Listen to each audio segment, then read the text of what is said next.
बारान सही सलामत घर वापस आएगा। देखना, खुद को भी बचाएगा वो और अपने प्यारों को भी। उस बारे में सोचना भी मुझे पागल कर देता है अम्मी। बात सुनो, बारान ने सब कुछ सोचा, बारीकी से मंसूबा बनाया। तुम बिल्कुल फिक्र ना करो। दिलान, काश कि मैं बारान को बहुत पहले ही करीब से जान पाती मेरी बच्ची।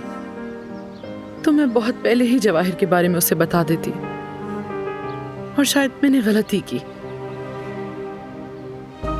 मैंने बहुत बड़ी गलती कर दी, और उस गलती की कीमत रिवा की जान से अदा की।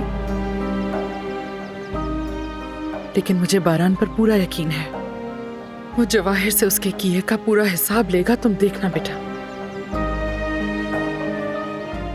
खुद को इल्जाम मत दे अम्मी।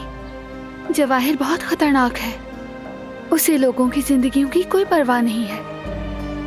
मुझे सबसे ज्यादा इसी बात का डर है। अगर बारान को उसे रोकने के लिए कुछ बुरा करना पड़ गया तो क्या होगा फिर उसके बाद? बारान ऐसा कुछ नहीं करेगा। अगर वो ऐसा कुछ करना चाहता तो सुनते ही कर देता। उसने खुद को बहुत मुश्किल से रोका है। वो सबके लिए सबसे मुनासिब काम करने की कोशिश कर रहा है। बारान तुम्हें और अपने खानदान को बहुत प्यार करता है। उसका तुम्हें छोड़कर जाने का हरगिज कोई इरादा नहीं। समझी तुम बेटा?